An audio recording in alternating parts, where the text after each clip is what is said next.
آج کا سوال نمبر 1، نماز کے تشہد میں رفع سبابہ یعنی شہادت کی انگلی کو تشہد میں بلند کرنا، اس کا سنت طریقہ کیا ہے اور کیا اسے حرکت دینا بھی سنت ہے؟ تو بھائیو، اس حوالے سے صحیح مسلم میں اوپر تلے 6 احادیث موجود ہیں، 1307 سے 1312 تک، اور مشکات میں 906 سے لے کر 908 تک احادیث ہیں 2 صحابہ سے، ابن عمر اور ابن زبیر رضی اللہ تعالی عنہما سے، کہ نبی صلی اللہ علیہ وسلم جب بھی نماز میں تشہد میں بیٹھا کرتے تھے تو بیٹھتے ہی آپ صلی اللہ علیہ وسلم اپنی یہ درمیان کی انگلی اور انگوٹھے کا حلقہ بنا لیا کرتے تھے، یوں، اور یہ 2 انگلیاں بند کر کے ایک یہ طریقہ ہے ان 6 احادیثوں میں۔ اور دوسرا یہ کہ آپ صلی اللہ علیہ وسلم 53 کا عدد بناتے تھے، 53 یعنی انگوٹھے کو درمیان کی انگلی کی جڑ پر رکھیں۔ یہ دونوں طریقے سنت ہیں، یہ بھی اور یوں بھی، یہ دونوں صحیح مسلم میں ہیں، نمبر میں نے بتا دیے۔ اور پھر آپ صلی اللہ علیہ وسلم تشہد میں بیٹھتے اور یہ کر لیا کرتے تھے۔ اس سے یہ بات پتہ چلی کہ یہ بالکل باطل بات ہے کہ اشہد اللہ پہ اٹھانی ہے اور الا اللہ پہ گرانی ہے، یہ بالکل باطل بات ہے، یہ کسی ضعیف حدیث میں بھی یہ بات موجود نہیں ہے، اس لیے یہ بالکل باطل بات ہے۔ یہ تو تھی انگلی سے اشارہ کرنے کی حدیث، یوں کرنا یا یوں کرنا۔ اب دوسری چیز ہے انگلی کو حرکت دینا، یہ الگ سے چیز ہے۔ مسلم شریف میں حرکت دینے کا ذکر نہیں ہے، صرف اشارے کا ذکر ہے۔ اس میں یہ بات امپلائیڈ ہے کہ ابن زبیر اور ابن عمر نے آپ صلی اللہ علیہ وسلم کو تشہد میں اس وقت آبزرو کیا کہ آپ نے صرف انگلی سے اشارہ کیا ہوا تھا، ہلا نہیں رہے تھے، یہی مطلب نکلا نا، ورنہ وہ کہتے ہلا بھی رہے تھے۔ اس کا مطلب تشہد میں کچھ ایسا پیریڈ بھی ہے جس میں آپ نے انگلی نہیں ہلانی، کچھ دیر کے بعد ہلانی ہے، یہ صحیح مسلم میں امپلائیڈ ہو گیا نا۔ وہ وقت کیا ہے؟ سنن نبی داؤد میں حدیث موجود ہے 957 نمبر، سنن نسائی میں 890 اور مشکات میں 911 نمبر حدیث موجود ہے۔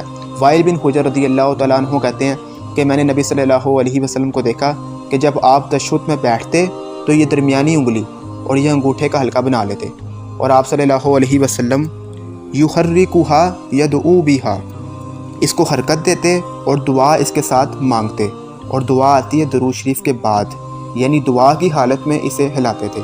اس لیے وہ مسلم شریف میں ابن زبیر اور ابن عمر سے یہ نہیں آیا کہ وہ ہلا رہے تھے، اس وقت صرف اشارہ ہے، دعا میں اسے ہلانا ہے۔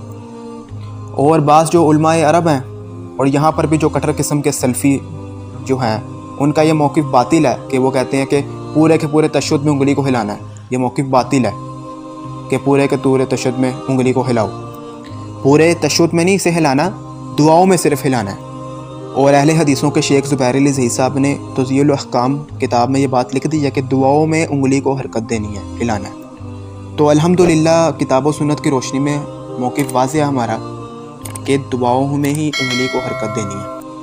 اب یہاں پر اعتراض ہو سکتا ہے سلفی حضرات کی طرف سے کہ پورا تشہد ہی دعا ہے تو درود شریف بھی دعا ہے، تو آن دا فیس آف آرگومنٹ یہ بات بالکل ٹھیک ہے کہ درود شریف بھی دعا ہے، لیکن اس اعتراض کا جواب بھی دے دیتا ہوں میں، یہ کہ قیام جو ہے صرف فاتحہ قرات نہیں ہے، کیا ہے؟ لیکن جب ہم قیام کی بات کرتے ہیں تو ہم کہتے ہیں قیام 3 چیزوں کا مجموعہ ہے، ثنا جسے ہم دعائے استفتاح بھی کہتے ہیں، صرف فاتحہ اور پھر قرات، حالانکہ فاتحہ بھی قرات ہے لیکن ہم 3 حصوں میں ڈیوائیڈ کرتے ہیں۔ اسی طریقے سے تشہد جو ہے یہ 3 حصوں کا مجموعہ ہے، اللہ کی حمد، درود شریف اور دعا۔ اس کی دلیل میں پیش کر دیتا ہوں، سنن نسائی میں 1720 اور 1721 نمبر حدیث ہے، شیخ البانی اور شیخ زبیر علی زئی دونوں صحیح کہتے ہیں۔ 9 وتر پڑھنے کا طریقہ، 1 سلام اور 2 تشہد کے ساتھ۔ اس حدیث میں آتا ہے کہ نبی صلی اللہ علیہ وسلم جب 9 رکعت وتر 1 سلام کے ساتھ پڑھتے، مراد 1 سلام اور 2 تشہد کے ساتھ۔ سنن نسائی میں 1720 اور 1721 اس میں الفاظ ہیں کہ نبی علیہ السلام 8ویں رکعت میں تشہد میں بیٹھتے، پہلی 7 رکعتوں میں نہ بیٹھتے، 8ویں میں بیٹھتے اور اس کے بعد اللہ کی حمد بیان کرتے، پھر نبی صلی اللہ علیہ وسلم پر درود بھیجتے یعنی درود پڑھتے، اس کے بعد اللہ سے دعائیں مانگتے، اور پھر آپ صلی اللہ علیہ وسلم سلام پھیرے بغیر 9ویں رکعت میں کھڑے ہوتے اور پھر 9ویں رکعت میں بیٹھتے اور سلام پھیرتے۔ اس حدیث میں 3 ڈویژن آ گئی ہیں، اللہ کی حمد، نبی صلی اللہ علیہ وسلم پر درود اور پھر دعا۔ لہٰذا اس حدیث میں سنن نسائی کی 1720 اور 1721 نمبر حدیث میں سلفیوں کے لیے بھی دعوت فکر ہے، سارے سلفی نہیں جو کٹر قسم کے ہیں، اور حنفیوں کے لیے بھی۔ حنفیوں کے لیے یہ دعوت فکر ہے کہ ان کے نزدیک وطر ہے واجب، اور واجب اور فرض نماز میں وہ کہتے ہیں جیسے ہی آپ درود شریف پڑھ لیں نا اللہم صلی علی محمد تو سجدہ سہو واجب ہو جائے گا۔ ان کے لیے قابل غور ہے۔ آپ صلی اللہ علیہ وسلم نے درود شریف بھی پڑھا اور دعائیں بھی پڑھی 8ویں رکعت کے تشہد میں، اور اس کے بعد آپ 9ویں رکعت کے لیے کھڑے ہوئے، اور پھر آپ 9ویں رکعت میں تشہد میں بیٹھے اور پھر سلام پھیرا۔ تو آپ صلی اللہ علیہ وسلم نے تو کوئی سجدہ سہو نہیں کیا۔ لہٰذا سنن نسائی کی اس حدیث سے حنفیوں کو دعوت فکر ہے کہ آپ صلی اللہ علیہ وسلم درمیان والے تشہد میں درود شریف اور دعا بھی پڑھتے تھے۔ پڑھی ہے، سنن نسائی کی حدیث ہے۔ سجدہ سہو والا حنفیوں کا موقف باطل ہے درود پڑھنے کا۔ اور سلفیوں کا اس میں رد ہو گیا، وہ جو یہ کہتے ہیں کہ پورے تشہد میں انگلی کو ہلانا ہے۔ میں نے ابو داؤد اور سنن نسائی کی حدیث سے بتا دیا یحرکھا یدعو بہا کہ آپ صلی اللہ علیہ وسلم اس کو حرکت دیتے اور دعا اس کے ساتھ مانگتے، اور یہاں سنن نسائی کی حدیث سے پتہ چل گیا کہ 3 چیزیں ہیں، حمد، درود شریف اور دعا۔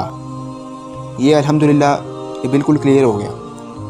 سنن نسائی میں ایک اور حدیث ہے 1161 نمبر کہ آپ صلی اللہ علیہ وسلم تشہد میں جب یہ انگلی اٹھاتے تو مسلسل اس انگلی کی طرف دیکھتے رہتے۔ تشہد کی حالت میں انگلی پر نظر رکھنا سنت ہے۔ اور سنن نبی داؤد میں 991 نمبر حدیث ہے کہ آپ صلی اللہ علیہ وسلم کی انگلی ہلکی سی جھکی ہوا کرتی تھی۔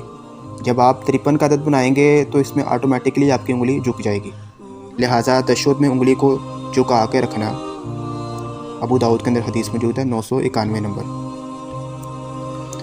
ایک اور حدیث ہے مسند امام احمد میں اور مشکات میں 917 نمبر کہ نبی صلی اللہ علیہ وسلم رفع سبابہ کے بارے میں فرماتے، یعنی یہ شہادت کی انگلی کو بلند کرنا، فرمایا یہ انگلی شیطان پر لوہے سے بھی زیادہ سخت ہے۔ یہ گواہی دینا، اس انگلی کے ساتھ گواہی دینا لوہے سے بھی زیادہ سخت ہے شیطان کے اوپر، الحمدللہ۔ لہٰذا اس سنت سے محروم نہیں ہونا چاہیے۔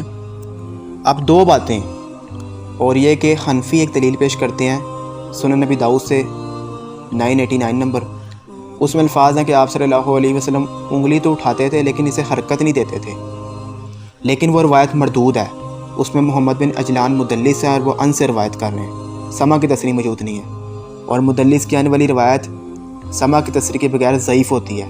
امام مسلم نے اپنے مقدمے میں یہ بات لکھی ہے، لہٰذا وہ جعلی روایت ہے۔ سیم سکم اس روایت میں بھی موجود ہے کہ 2 سجدوں کے درمیان جلسے کی حالت میں انگلی کو بلند کرنا، یہ حدیث ضعیف ہے اور وہ ان سے روایت کر رہے ہیں، اور سما کی تصریح کے بغیر یعنی ویریفیکیشن کے بغیر اس طرح کی روایت قابل قبول نہیں ہوتی۔ امام مسلم نے اپنے مقدمے میں یہ بات لکھ دی ہے، لہٰذا یہ حدیث ضعیف ہے، اور سلفی یہ جو دلیل پیش کرتے ہیں ان کی دلیل یہ باطل ہے احادیث کے حکم پر۔ یہ تھے الحمدللہ قرآن و سنت کی روشنی میں دلائل۔ اللہ تعالیٰ سے دعا ہے کہ جو میں نے حق بات کہی اللہ تعالیٰ ہمارے دلوں میں راسخ فرمائے، اور اگر جذبات میں میرے منہ سے کوئی بری بات نکل گئی تو اللہ تعالیٰ ہمارے دلوں سے ہی معاف کر دے، اور ہمیں کتاب و سنت کی صحیح تعلیمات پر عمل کرنے کی توفیق عطا فرمائے۔ جزاکم اللہ خیرا۔